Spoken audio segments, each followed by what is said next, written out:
আজকে আমরা অষ্টম শ্রেণীর দ্বিতীয় পর্যায়ক্রমিক মূল্যায়ন 2026 সালের পরিবেশ ও বিজ্ঞান বিষয়ের সিলেবাস নাম্বার বিভাজন এবং সম্পূর্ণ উত্তর সহ নমুনা প্রশ্নপত্র সেট 1 সম্পর্কে আলোচনা করব। তো চলো এই ভিডিওতে আমরা ক্লাস 8-এর সেকেন্ড ইউনিট টেস্ট 2026 পরিবেশ ও বিজ্ঞান বা সায়েন্স সাবজেক্টের এই কোশ্চেন পেপার এবং তার উত্তরগুলো দেখে নিই। তো দেখো তোমাদের ফার্স্ট সামেটিভ ইভ্যালুয়েশনের যে সিলেবাসের মধ্যে যে সমস্ত অধ্যায়গুলো রয়েছে, প্রথম হচ্ছে ভৌত পরিবেশ, সেখান থেকে 1-3 নম্বর যে অধ্যায় তাপ, এটা থাকবে। 2 নম্বর হচ্ছে মৌল, যৌগ ও রাসায়নিক বিক্রিয়া, এখান থেকে 2-3 নম্বর অধ্যায় রাসায়নিক বিক্রিয়া, তড়িৎ এর রাসায়নিক প্রভাব। নেক্সট হচ্ছে 5 নম্বর অধ্যায় প্রাকৃতিক ঘটনা ও তার বিশ্লেষণ।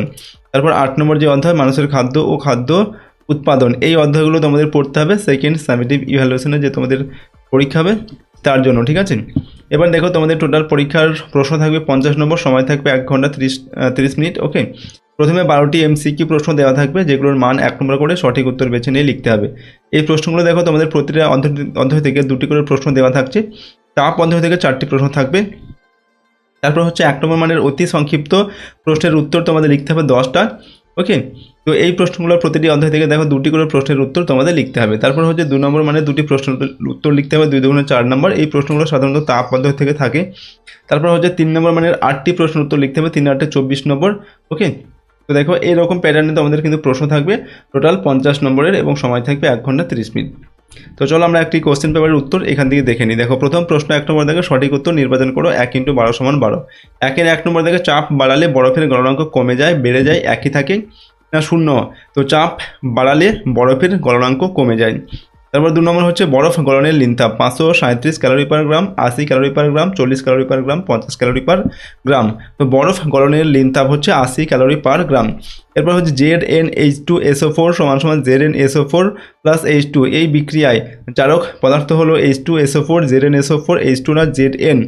সঠিক উত্তর হবে H2SO4। তারপরে দেখো 4 নম্বর দাগে কিউপ্রিক নাইট্রেটকে উত্তপ্ত করলে যে বাদামি রঙের গ্যাস নির্গত হয় তা হলো NO, N2O, NO2 না N2? সঠিক উত্তর এখানে লিখবে NO2, নাইট্রোজেন ডাই অক্সাইড। পরেরটা হচ্ছে কোনটি তড়িৎ বিশ্লেষ্য পদার্থ নয়? চিনি, NaCl, KOH, MgSO4। তো এখানে তড়িৎ বিশ্লেষ্য নয় চিনি, এইটা। তারপর হচ্ছে গ্যালভানাইজেশন পদ্ধতিতে লোহার ওপর কোন ধাতুর প্রলেপ দেওয়া হয়? ZnAu, PT না Ni? সঠিক উত্তর হবে Zn, অর্থাৎ জিঙ্ক বা দস্তা। প্রকৃতিতে ঊর্ধ্বাকাশ এবং ভূপৃষ্ঠের মধ্যে বিভব পার্থক্য বজায় রাখে ঝড়, ভূমিকম্প, বজ্রপাত না অগ্নুৎপাত? উত্তর হবে এখানটায় বজ্রপাত, ঠিক আছে। তারপরে দেখো 8 নম্বর দেখো সঠিক জোড়াটি চিনে নাও। এখানে দেখো ম্যালেরিয়া ভাইরাস ঘটিত রোগ, ডেঙ্গি প্রোটোজোয়া ঘটিত রোগ, প্লেগ ব্যাকটেরিয়া ঘটিত রোগ, যক্ষা ভাইরাস ঘটিত রোগ। এখানে সঠিক উত্তর অপশান সেটটা হবে প্লেগ হচ্ছে একটি ব্যাকটেরিয়া ঘটিত রোগ এবং প্লেগের জীবাণুর নাম হচ্ছে ইয়েরসিনিয়া পেস্টিস, ঠিক আছে। তারপরে দেখো 9 নম্বর দেখো প্রশ্ন কোন আম সবচেয়ে পরে পাকে? ঝুমকো ফজলি, এরপর হচ্ছে গোলাপ খাস, তারপর হচ্ছে ল্যাংড়া আর হচ্ছে হিমসাগর। তো সঠিক উত্তর হবে ঝুমকো ফজলি, এটা সব থেকে মানে সবার পরে পাকে আর কি এই আমটার। তারপর হচ্ছে চায়ের মূল উপাদান হলো ট্যানিন, ক্যাফিন, রেসারপিন, A ও B উভয়ই। তো চায়ের মূল উপাদান হচ্ছে A আর B দুটোই হবে এখানে, ঠিক আছে, ট্যানিন আর হচ্ছে ক্যাফিন। 11 নম্বর দেখে হিম মিশ্র হলো বরফ ও কর্পূরের মিশ্রণ, বরফ ও জলের মিশ্রণ, বরফ ও সোডার মিশ্রণ, বরফ ও নুনের মিশ্রণ। তো হিম মিশ্রণ হচ্ছে বরফ আর নুনের মিশ্রণ, অর্থাৎ বরফ আর লবণের মিশ্রণ।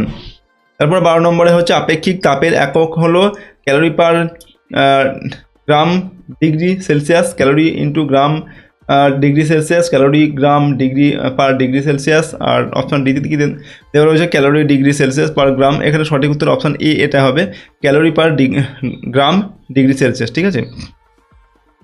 2 নম্বরে হচ্ছে নিচের প্রশ্নগুলির 2-1টি বাক্যে উত্তর লিখতে হবে। 1 × 10 = 10। নাম্বার 1-এ রয়েছে কোন তাপ সঞ্চালন পদ্ধতিতে মাধ্যমের প্রয়োজন হয় না? পরিবহন ও পরিচালন পদ্ধতিতে মাধ্যমের প্রয়োজন হয় না। কোন ধাতু মিশিয়ে ফিউজ তার তৈরি করা হয়? তো টিন, যেখানে 25% এবং সীসা থাকে 75%, এই দুটো মিশিয়ে ফিউজ তার তৈরি করা হয়, ঠিক আছে। আলু ও লিভার বা মেটেতে পাওয়া যায় এমন একটি এনজাইমের নাম লেখো। তো এখানে ক্যাটালিজ এই এনজাইম পাওয়া যায়। তারপর হচ্ছে প্রস্রাবগারের ঝাঁঝালো গন্ধ গ্যাসের গ্যাসের নাম, ঝাঁঝালো কোন গ্যাস, ঠিক আছে, ঝাঁঝালো যে গন্ধ হয় সেটা কোন গ্যাসের গন্ধ, এটা হচ্ছে অ্যামোনিয়া গ্যাসের গন্ধ, যেটার সংকেত হচ্ছে NH3। তারপর দেখো ব্যাটারির ঋণাত্মক প্রান্তের সঙ্গে যুক্ত তড়িৎদ্বারকে কি বলে, তো এটাকে বলা হয় ক্যাথোড। তারপর হচ্ছে 6 নম্বর দাগে রূপোর তৈরি গয়নার উপর সোনার প্রলেপ দিতে ক্যাথোড হিসাবে কোনটি ব্যবহৃত হয়, তো রূপোর তৈরি গয়নাটি এখানে হচ্ছে ক্যাথোড হিসেবে ব্যবহৃত হয়, ঠিক আছে। তারপর বজ্র নিরোধক কি, তো উঁচু বাড়ির মাথায় লাগানো একটি ধাতব দণ্ড যা বজ্রপাতের সময় তড়িৎ আধানকে সরাসরি মাটিতে পাঠিয়ে বাড়িকে ধ্বংসের হাত থেকে রক্ষা করে, এটাই হচ্ছে বজ্র নিরোধক। তারপর হচ্ছে মোটামুটিভাবে 50 কিলোমিটারের উপর আকাশ ও ভূপৃষ্ঠের বিভব পার্থক্য কত, তো এখানে উত্তর লিখবে প্রায় 4000 ভোল্ট। ওকে, পরেরটা হচ্ছে জোর কলমের একটি অংশ স্টক হলে অপর অংশটির নাম লেখো, তো অপর অংশটি হবে সিয়ন। নেক্সট প্রশ্ন, ধানের কোন জাতের ক্ষেত্রে বীজতলা তৈরি করতে লাগে না, তো সরাসরি বীজ বোনা ধানের ক্ষেত্রে, যেমন হচ্ছে আউশ ধানের কিছু জাত রয়েছে এগুলোর ক্ষেত্রে কিন্তু বীজতলা করা লাগে না। তারপরের প্রশ্ন 3 নম্বরে নিচের প্রশ্নগুলির উত্তর দাও যে কোনো দুটি, 2 × 2 = 4। 1 নম্বর দাগে 400 গ্রাম অ্যালুমিনিয়ামের তাপমাত্রা 30 ডিগ্রি সেলসিয়াস থেকে 70 ডিগ্রি সেলসিয়াসে আনতে কত ক্যালোরি তাপ প্রয়োজন, অ্যালুমিনিয়ামের আপেক্ষিক তাপ 0.21 calorie per gram degree Celsius. তো এখানে দেখো আমাদের কী রয়েছে, অ্যালুমিনিয়ামের ভর দেওয়া আছে এম, ভর সমান এম কত 400 mg = 0.4 গ্রাম, ঠিক আছে। এবার উষ্ণতার পার্থক্য T = 70 degree Celsius - 30 degree Celsius = 40 degree Celsius, আপেক্ষিক তাপ S = 0.21 calorie per gram degree Celsius, প্রয়োজনীয় তাপ বা H = MST, ঠিক আছে। তো MST অর্থাৎ 0.4 × 0.21 × 40 = 3.36 ক্যালোরি, তো অতএব 3.36 ক্যালোরি তাপ প্রয়োজন হবে। ওকে, তারপরের প্রশ্ন হচ্ছে 2 নম্বরের, সন্ধ্যাবেলায় শিশির পড়ে না অথচ রাত্রে শিশির পড়ে কেন, তো সন্ধ্যেবেলায় ভূপৃষ্ঠ সংলগ্ন বায়ু যথেষ্ট উত্তপ্ত থাকে, ফলে বায়ুর জলীয় বাষ্প ধারণ ক্ষমতা অনেক বেশি থাকে, কিন্তু গভীর রাতে ভূপৃষ্ঠ তাপ বিকিরণ করে শীতল হয় এবং সংলগ্ন বায়ুর তাপমাত্রা শিশিরাঙ্কের নিচে নেমে যায়, ফলে জলীয় বাষ্প ঘনীভূত হয়ে শিশির হিসাবে জমে। 3 নম্বর প্রশ্ন হচ্ছে প্রেসার কুকারের কার্যনীতি লেখো, তো তরলের উপর চাপ বাড়লে স্ফুটনাঙ্ক বেড়ে যায়, প্রেসার কুকারের ভেতর আবদ্ধ বাষ্পের চাপে জলের স্ফুটনাঙ্ক 100 ডিগ্রি সেন্টিগ্রেডের বদলে প্রায় 120 ডিগ্রি সেন্টিগ্রেড হয়ে যায়, ফলে উচ্চ তাপমাত্রায় খাবার খুব দ্রুত সেদ্ধ হয়।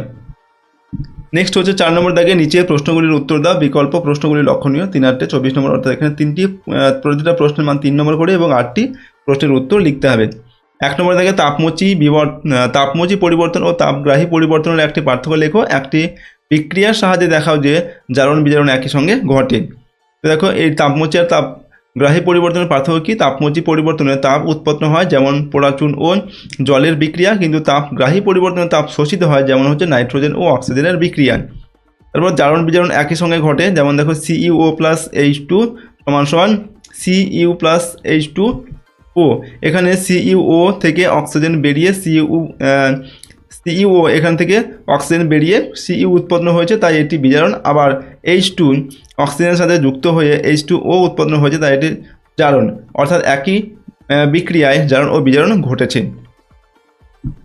পরেরটা হচ্ছে অথবা দিয়ে রয়েছে, জারণ বিজারণ বিক্রিয়াগুলি শনাক্ত করো, এখানে দেখো 4টি বিক্রিয়া দেওয়া আছে AB, তারপর হচ্ছে CD, ঠিক আছে, এবং তারপর রয়েছে অনুঘটক কি, তো এখানে 4টি প্রশ্নের জন্য দেখো হাফ ইন্টু অর্থাৎ হাফ করে মান দেওয়া আছে 2 নম্বর, আর এই 1 নম্বর অনুঘটক কি এটার জন্য 1 নম্বর দেওয়া আছে, 3 নম্বর টোটাল।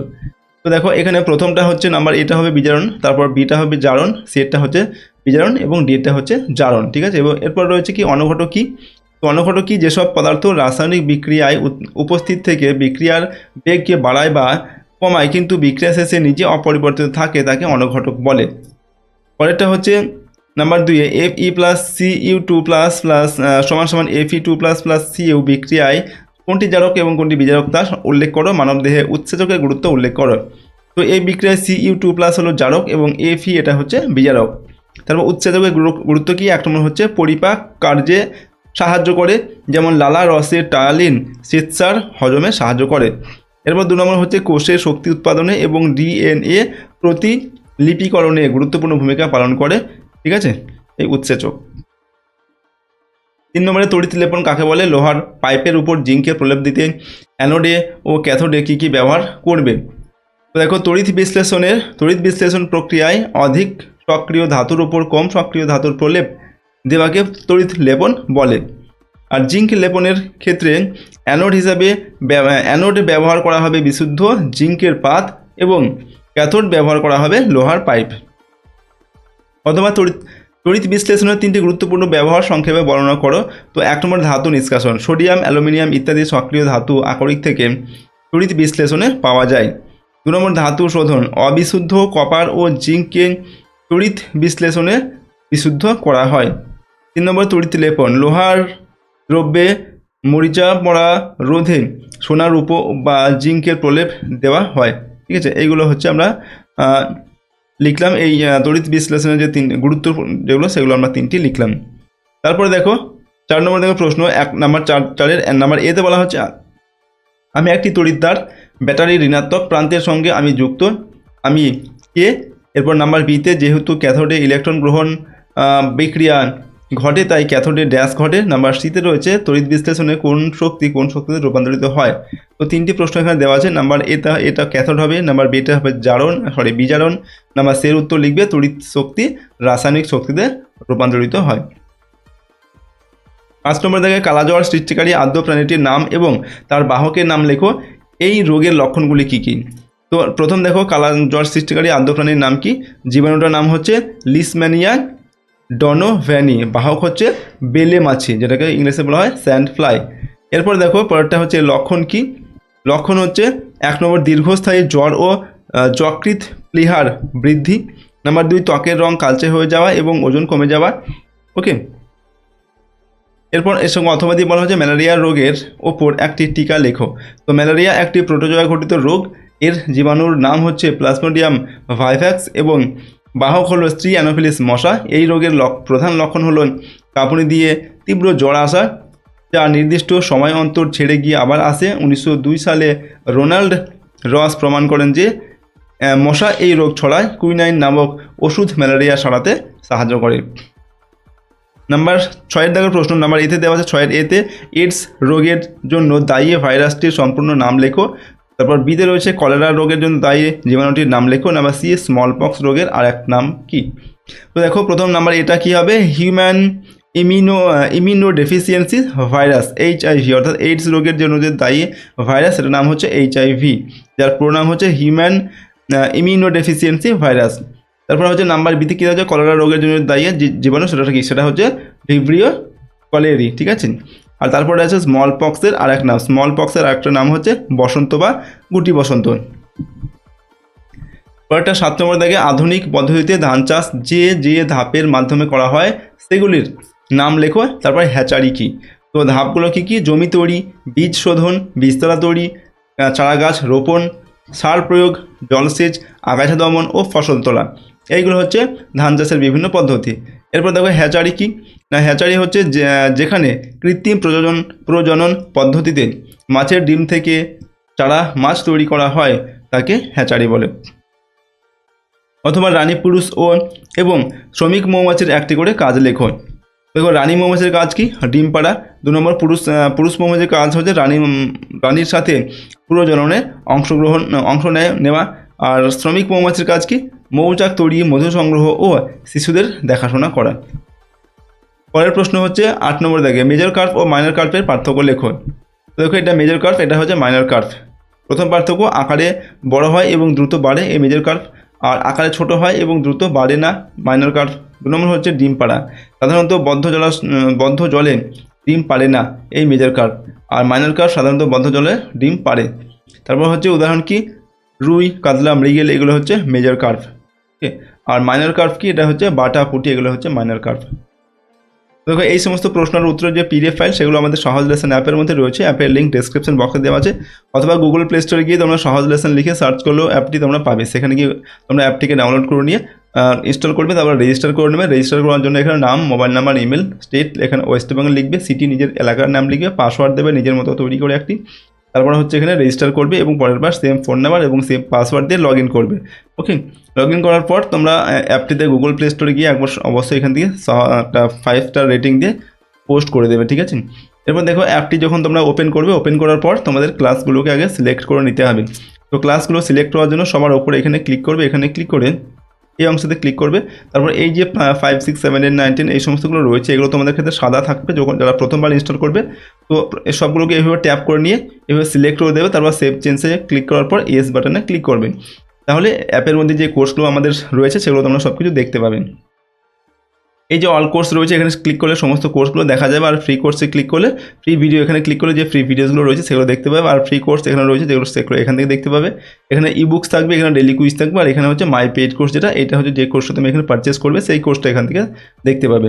তো এখানে বিভিন্ন পেড কোর্সগুলো তোমরা এখানে দেখতে পাচ্ছ, যেই কোর্সগুলো তোমার কিন্তু পারচেস করতে হবে, তো চাইলে তোমরা নিতে পারো। যেমন এটা হচ্ছে ক্লাস 8-এর সেকেন্ড সামেটিভ এক্সামের জন্য বাংলা, ইতিহাস, ভূগোল আর বিজ্ঞান আর ইংরেজির অধ্যায়ভিত্তিক প্রশ্নোত্তর এবং মডেল কোশ্চেন পেপার সেট, এই সমস্ত কিছুগুলো এখানে দেওয়া আছে। ওকে, তো চাইলে তোমরা এখান থেকে বাই করতে পারো। 299 এটার জাস্ট প্রাইস টাকা হয়েছে, খুব কম প্রাইসে এগুলো তোমরা সব কিছু ডাউনলোড করে নিতে পারো নিজের ফোনে, অথবা ডিটেলস চেক করতে চাইলে এই প্লেলিস্টে ক্লিক করবে। প্লেলিস্টে ক্লিক করে এখান থেকে তোমরা পড়ে নেবে যা কিছু রয়েছে। তারপর কন্টেন্টে ক্লিক করবে, কন্টেন্টে ক্লিক করার পর এখানে পিডিএফ অপশন দেওয়া আছে, এখানে জাস্ট ক্লিক করে এখান থেকে সাবজেক্ট ওয়াইজ সবগুলো কিন্তু এখান থেকে তোমরা দেখতে পাবে। যেমন যদি আমি জাস্ট হিস্ট্রিতে ক্লিক করলাম, হিস্ট্রিতে ক্লিক করলে কী হবে, দেখো প্রথমে সব প্রশ্নোত্তরগুলো রয়েছে অধ্যায়ভিত্তিক, তারপর হচ্ছে এখানে প্রথমে 3টে করে সেট আমি দিয়েছিলাম, তারপর আরও 5টি করে সেট আমি এখানে অ্যাড করে দিয়েছি। টোটাল 5টি করে মডেল কোশ্চেন পেপার সেট দেওয়া থাকবে উত্তর সহ, এবং 5টি থাকবে তোমাদের প্র্যাকটিসের, যেগুলো দিয়ে প্র্যাকটিস করতে পারবে, ঠিক আছে। তো এইভাবে তোমরা যে কোনো ক্লাসের যে কোনো কোর্স নিতে পারো, এখানে পেইড কোর্স অথবা যে ফ্রি কোর্স রয়েছে সেইগুলো, অন্যান্য ক্লাসের কোর্সগুলো কিন্তু রয়েছে, ঠিক আছে। তো আমি তোমাদের দেখিয়ে দিলাম কীভাবে তোমরা এই অ্যাপটিকে ব্যবহার করবে এবং কীভাবে ইনস্টল করবে, ঠিক আছে। তো চলো আজকের এই ভিডিওটাকে আমি এখানে শেষ করছি। সম্পূর্ণ ভিডিওটি দেখার জন্য অসংখ্য ধন্যবাদ।